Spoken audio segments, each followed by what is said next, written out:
that there is no such thing as a new joke. All jokes are based on, I think, four is the presumed basis. There are no new songs.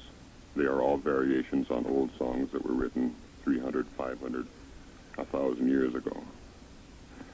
Now, technocracy, from what I've been able to understand, is a plan that is a completely new dimension of thought.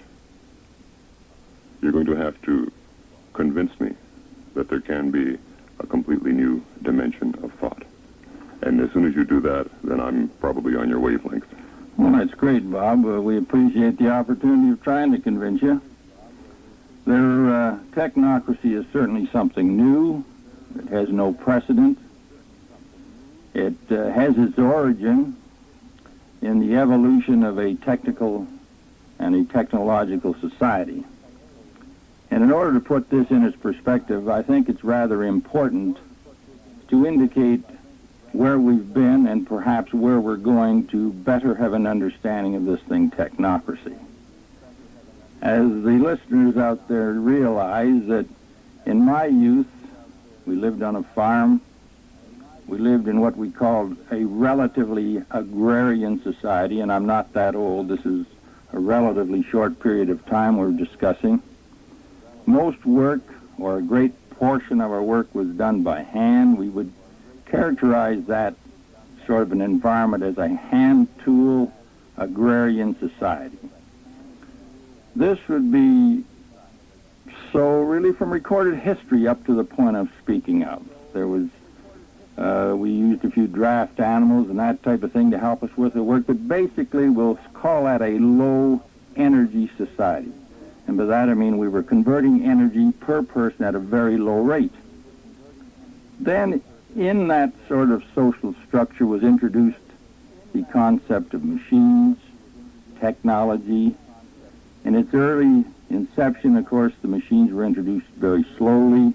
Then they speeded up rather rapidly. Until now, we have a situation where all of us are well acquainted with automatic processes, where instead of having a hand-tool society, we now have what we call an automated society, or a technological society. And this is characterized by words like cybernation and all these new terms that most of us aren't even, we're not even familiar with.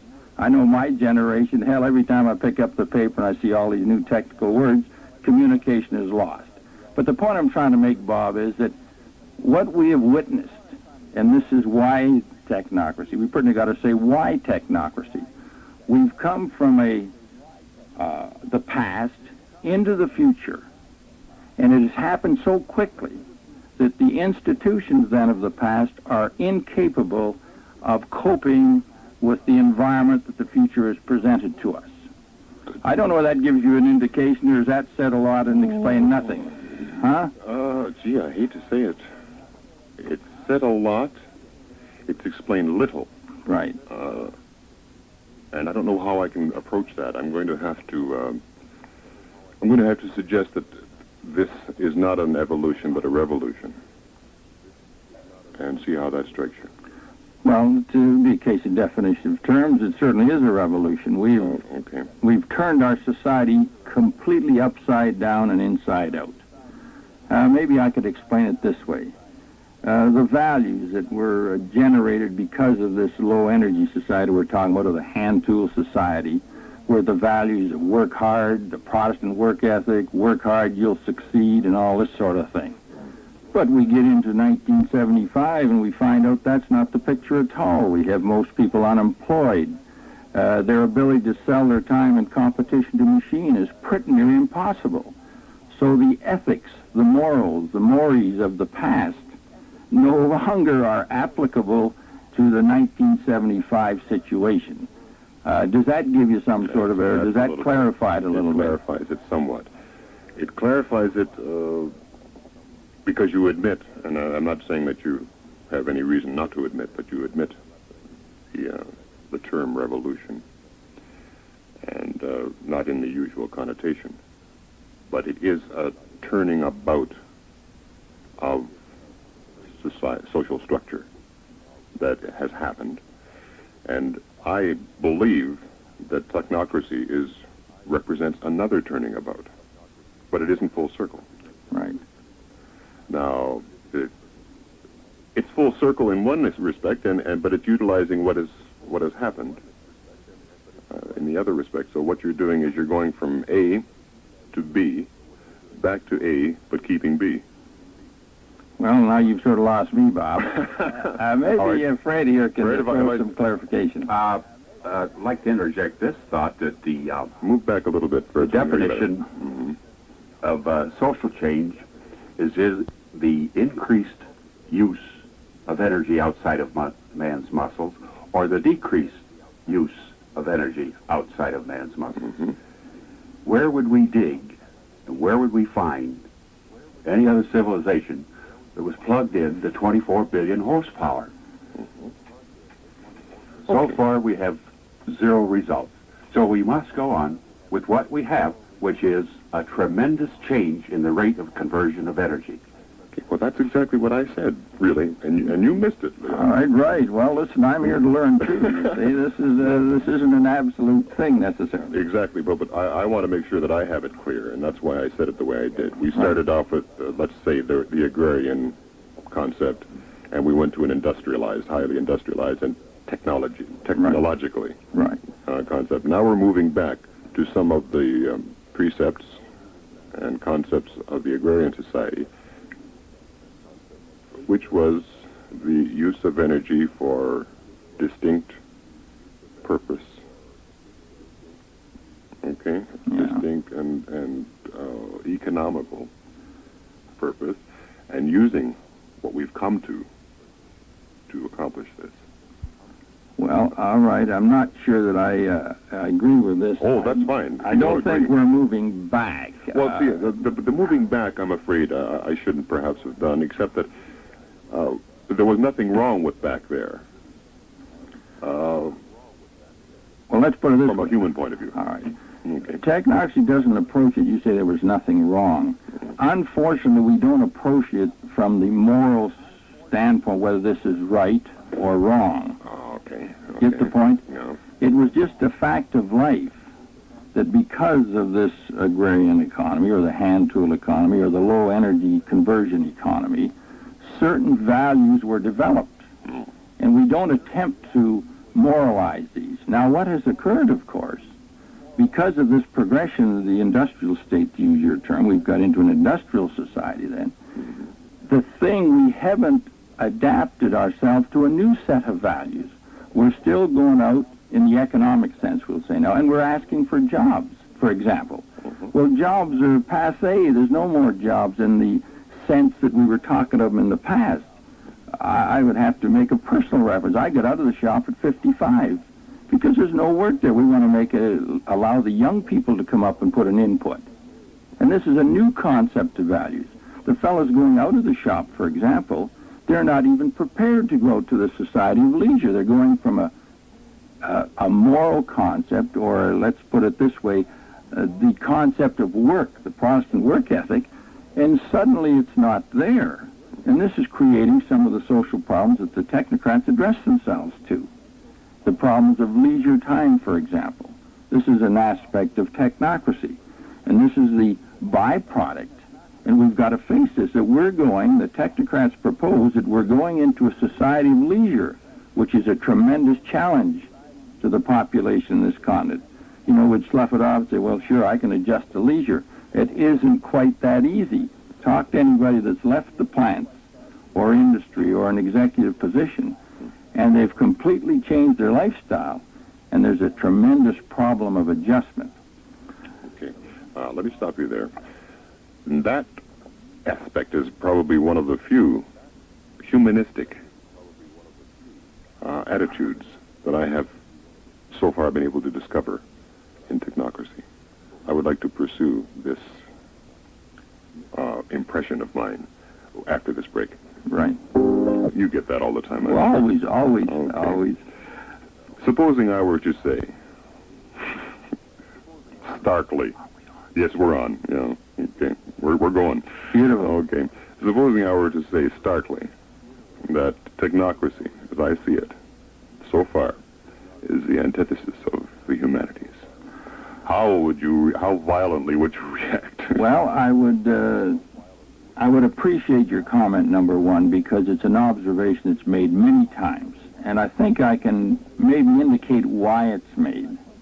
Because of the nature of our social problem today, the energy shortage, the resource depletion, the environmental problems, and this type of thing, we take an engineering approach to the solution of these things, and unfortunately, we emphasize the solution to physical problems. But as you get into the design of technocracy, the participation in solving these problems on the part of the total population only involves 4 hours a day, 4 days a week, retirement at 45. I'm now telling you the ultimate design of technocracy. And this is engaged in this physical environment, which tends to be cold, the antithesis to the humanities, as you say. But once you get this base and a corollary of this, then you go into this culture of leisure. Now, when you do this, then, the arts will flourish. Your freedom is maximum, provided you don't interfere with anybody else. We don't care if you jog down the river, you get out and paint, and the humanities, for the first time, I shouldn't say it for the first time, but for the order of magnitude would be tremendous, will be allowed to flourish because the base is there. There's no sense, if you don't have your food, clothing, shelter, and all the physical things, which are given to you by the technicians, the technology, the resources, the hard sort of sciences, the others can't flourish. Now, I don't know whether I make the point, but you can see why, and this is a criticism that the technocracy people always get. You're so damn materialistic, and you're hard, you're cold, and all the rest of the terms. And while in actuality we're really not, because we're going to create, we're not going to create, conditions are now going to be for the first time where we can have and develop the humanity. We can get to know our brother. Today, we know him because we want to rip him off. I mean, unfortunately, that's the type of society we live in. When I meet you, Bob, say, well, what the hell can I get out of Bob, sort of a deal? What business is he in? Maybe I can get a promotion, or maybe I can sell him some real estate. Okay, when you eliminate those requirements or those attitudes, or if you create a new environment, I don't know whether I'm making my point. You're doing fine. Then the humanities will flourish, the arts, the music, the literature. We don't know what the culture of abundance will be. This is it's a speculation or a projection. But there's one thing for sure, it'll never be the same as you've got it today. Well, what you're doing, and you said it pretty well, too, what you're doing, if I may synthesize it, is to create a better environment for the expanding of the humanities. Beautiful. Okay? Did I do it right? You put it in 5 words. We're going to get you into technocracy, Bob. I don't know. There's a thought. Anyway, we might be able to work something like that. No, that's what I do. You know, that's right. And I appreciate that. It was well. But I appreciate that. Yeah, I have to be able to do that, and also it makes it clearer for me. I think this way. Right. No, I agree with this. Okay. All right. That being the case, then your methodology. Methodology. Where did I get that Freudian slip? Anyhow, your methodology does seem cold. I must admit, from looking at a couple of leaflets that you gave me, and I promise you that's all I did because I didn't want to study it and then come in being an authority like you are. Okay. But your methodology does seem a trifle stark and a trifle cold. However, your purposes are such that anyone who looks beyond that has to realize that what you really want to do is for the good of humanity. Okay? Yeah, let me enlarge on that. Am I doing it right there? Very good. Now, I would like to tie it in with the parallel that we're experiencing here today. The regimentation of the equipment and the necessity for designing these controls. We utilize them, but we are very happy with them because it produces a terrific end product of benefit to humanity. You indicated, Burgess, you moved to the mic, you get close. This is regimentation that we accept as North Americans, and this technology, if it's properly oriented, will not induce more regimentation. We will accept more regimentation with the fact that there will be tremendous benefits to humanity as a result of this minimum of regimentation by science, not by persons. Okay. All right. Good. We're going to have to get you to get over there a little further because you're getting muffled, and I want to, but we got you. I think we got what you said. All right. Now, I don't know where to go from here because you answered about 8 questions. In the one. Well, that's all right. But that's fine. That's what we want to do because we don't have enough time to cover it entirely. I don't want to move to the ultimate yet. We'll get to that, I guess, towards the end. I will ask you one small question that troubled me, interested me, but I noticed. Maybe you can explain dynamic balance. Well, I could give you an illustration in this sense. You hear a lot of ecosystems, you hear about ecology and this sort of thing. They're all related. And here is the real grassroots basic explanation. Dynamic balance means that where all energy, number one, comes from the sun. I'm going to try to give you a closed system. If we enclosed a bunch of grass with a fence, and we got the energy from the sun, the dynamic balance would be, in that simple illustration, would be the grass blades using that energy and reaching a level that they can't get any more, and all those blades of grass would be in balance fighting for the energy from the sun. Now, I'm going to go one step further. Maybe it will clarify it or maybe confuse it. I don't know. We'll interject into that then, or put into that situation, a pair of rabbits. Now, these rabbits are going to eat that grass until they become in balance with the amount of grass there to maintain a rabbit population. That gives you a dynamic balance between the sun, the energy from the sun, the grass, and the rabbits. We'll go one step further to complicate it further. Let's throw some coyotes in there, some carnivorous animals. So we have the sun coming down, the grass absorbs it, we have a lush field of grass, we throw the rabbits in there, they become in balance with the grass, optimum, can't get beyond a certain level. Then we throw the coyotes in there, they eat the rabbits, so we have 3 people. Okay, let's go one step further. We'll throw the human components in there, then that's the maximum population that could be maintained in that given area because the energy base, the sun to the grass, to the rabbits, always in balance, the coyotes, I don't know what the humans would eat in that illustration, but that's the dynamic balance of plant and animal. That's the web of life. All energy-consuming devices. So that's what you've got. Does that clarify or muddy it? No, that I'm not going to call it simplistic, but that does say it, except there are little things we could throw in from the side. For instance, the fact that the sun was also shining on the rabbits and the coyotes and the people.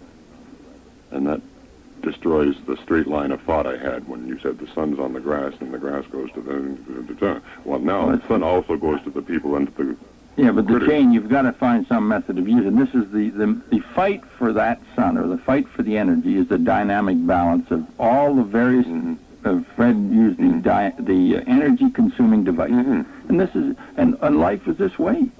Well, see, in total. The way I got your parallel, though, was that the sun was going to the grass, and it was the only thing benefiting from it, from the sun, yeah.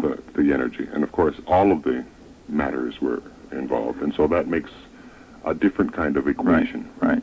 Well, which I hope we understand. All we're struggling for energy. Right. Yeah, exactly. We could define ecology here, and ecology is that science which takes into account all these energy conversions that are taking place in our environment. And we've got to get ecologically in balance, or get a dynamic balance, and this is what's occurring. You see, if I might enlarge now, get into the social field, the whole economic field. We are using on this continent in the area of 16, 17 million barrels of oil per day. It took many years for that process to get whipped around and turned inside out to get deposited in the earth. Now we're using that at that tremendous rate, and our lifestyle depends on its continued use. And this is the reason technocracy. We can't continue to use, and you've got to understand the dynamic balance to understand our social problems. And this gets into a little more depth, but technocracy is a dynamic interpretation of social phenomena that we don't want. But all it is taking into account these various factors. And Fred maybe could enlarge on that, or I don't want to make it. It's did fine. you make the point? Yes, you did, but I want Fred to enlarge on that in a moment. But I'll tell you what, I think perhaps so far we have put the cart before the horse. And in enlarging on the subject, after we take a short break, maybe Fred Burgess on Technocracy. All right, the dynamic balance we've tried to explain in simple terms.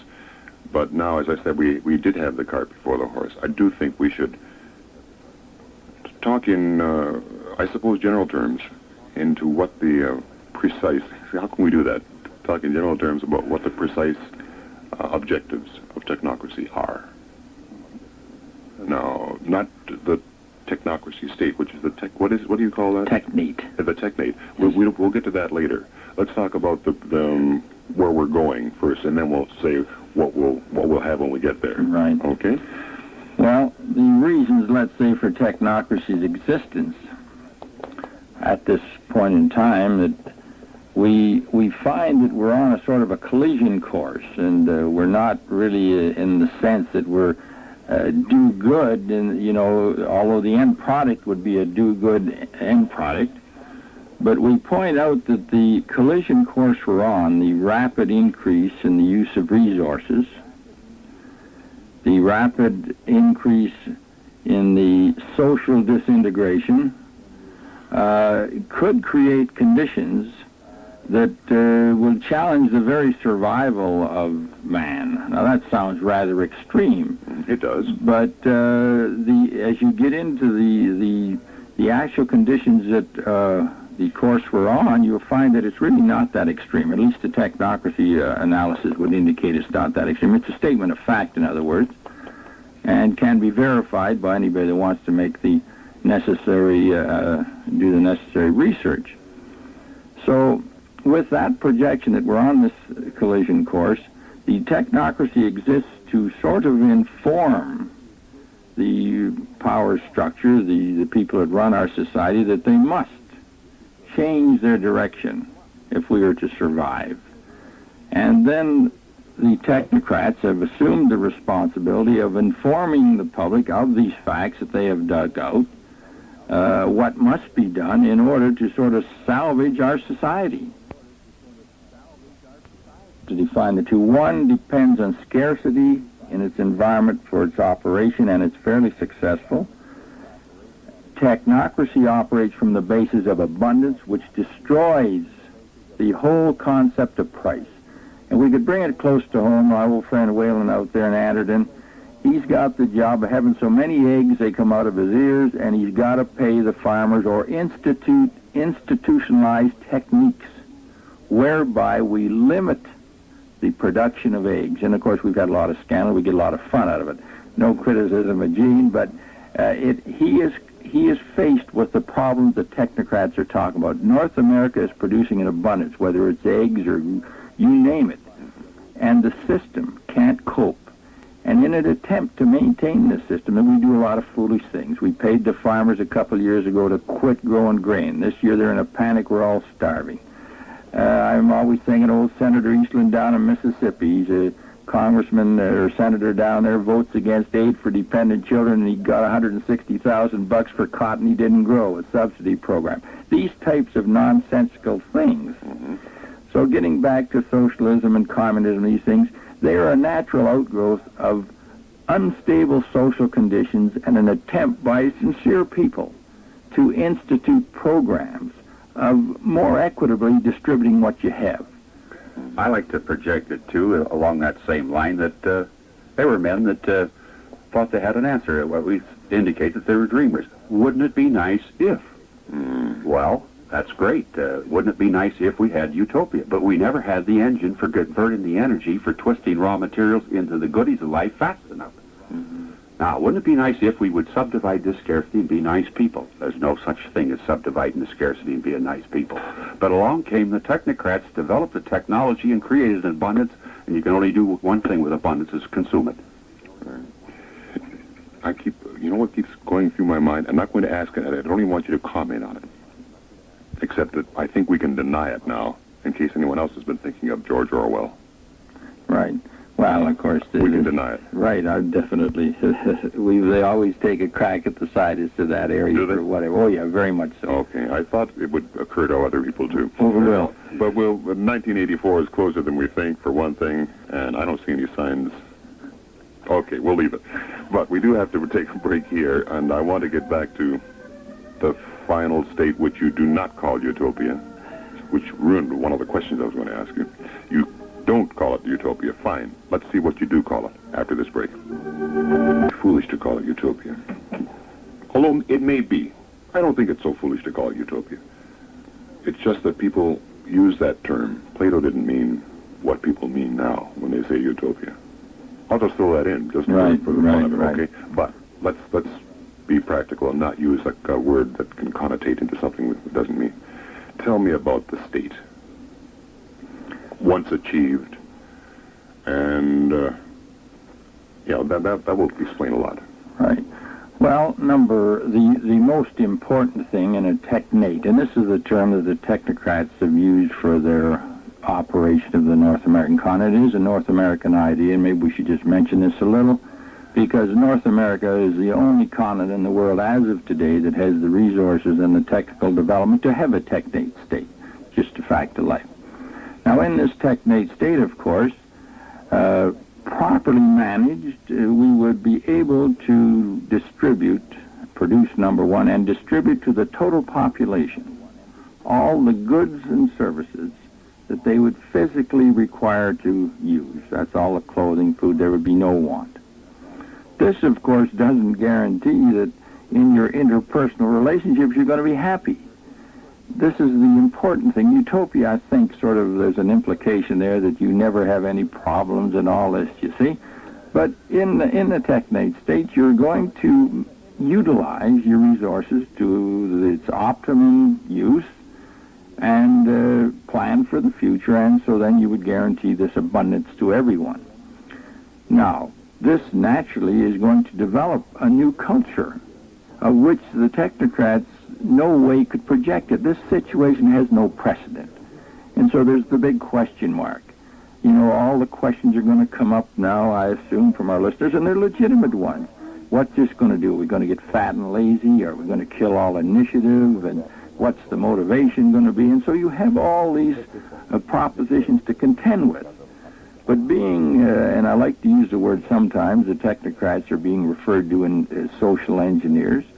The people that deal in behavior and the relevant things with how we do things, why we do things, project that once you take care of all the physical wants, that we will adjust quite nicely and fit in and develop a beautiful culture. For example, I'm going to touch one thing. In the technocracy design, the technate, when you give everybody an abundance, you immediately eliminate 95% of crime, because crimes are crimes of acquisition against your fellow man, 95%. Now, we're not changing anybody's behavior. We didn't make everybody good. We didn't start with a proposition they were bad. We changed the physical environment where crime become nonsense. As another thing, people say, well, you're going to run into this situation, people are going to hoard a bunch of stuff, because we've been conditioned to scarcity. And I like Fred's example of air.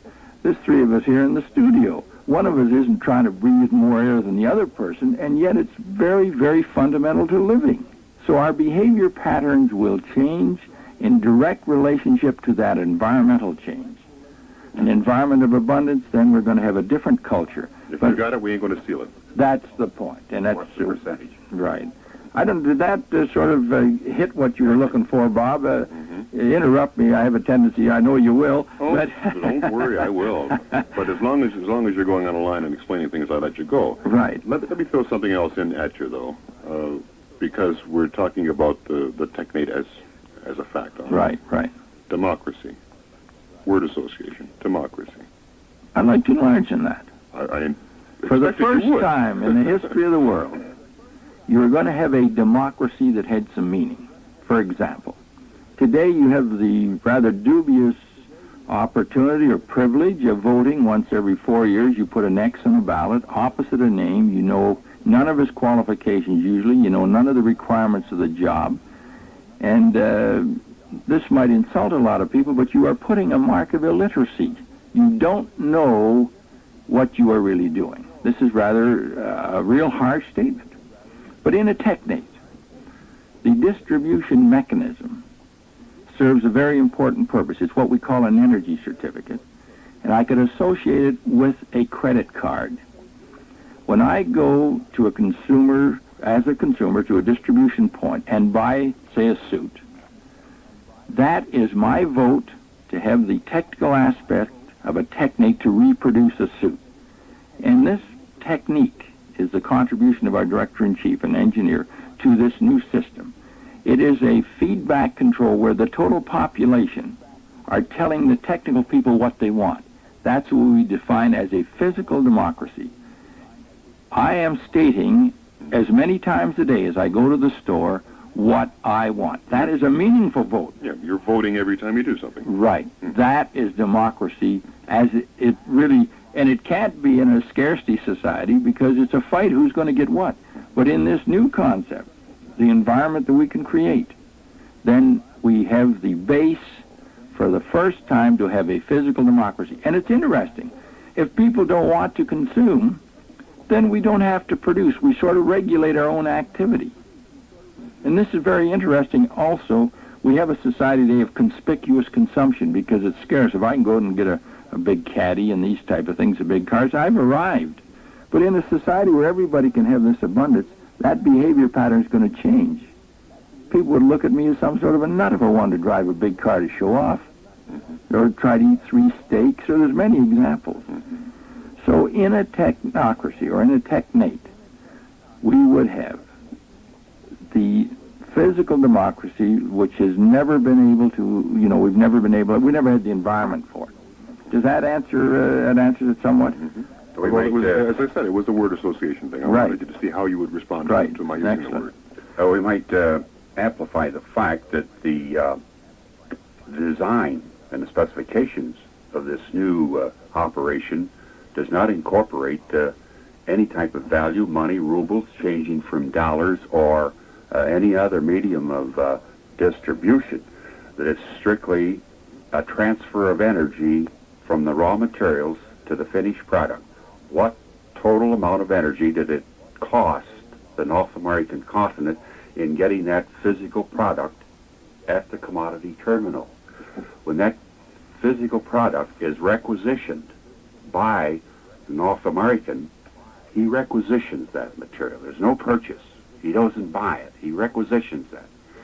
The minute that pair of shoes, which we will assume required the transfer of 1 kilowatt of electrical energy from raw material to finished product, this is a cost to 360 million North Americans, not that individual. And we're not going to totalize the energy of the human conversion due to the fact that we're in this new technological civilization. 98% of the energy that goes into everything that we eat, ride, and wear is metrical and it's very rigid in the form of kilogram calories, kilowatts, foot-pounds, or what have you, work done. When that's requisitioned, it's canceled off every purchase of every minute of every hour on a continental computer. We will recognize the degradation of energy or the use of that energy that has been expended, fill the inventories proportionately, and there again comes a dynamic balance between production and consumption of the entire continent of North America. Oh, boy. I don't know where you leave me now, fellas, because... Okay, let me throw one more at you. We have about a minute and a half, haven't we? Yes. And I'm sure you can answer this in a minute and a half. We're talking about... We mentioned democracy, et cetera, and then lack of need for a ballot to elect people. All right, how do these people qualify? What are their credentials to be leaders? Because you have to have leaders all the way along the line. Okay? Right. This is an important aspect of this, which I have neglected to ask you It's a very important point. This is, in Technocracy, we talk about a functional society, and it's because it's technical. I could illustrate it in your line of work here.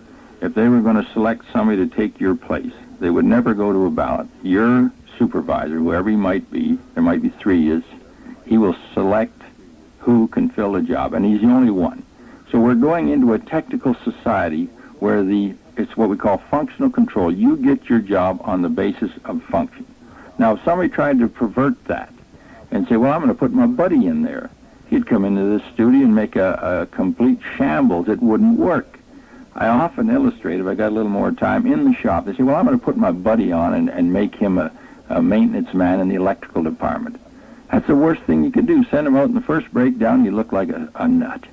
So the environmental conditions, the technical conditions, determine who gets that job. And if he isn't functional and can't do it, there's no use putting anybody on it. I'll give you another illustration. If your car isn't working out there, don't send your friend to fix it. Whether you like the guy, whether he has a different philosophy, whatever, send some guy that understands the car. I don't know what that describes it, but in essence, that's how you get your position You today. get your position by knowing what you're doing. Right, and it would continue. You'd only, in a technocracy, you would eliminate the financial superstructure, the patronage, the hanky-pank would not be required. Fair enough? Fair enough.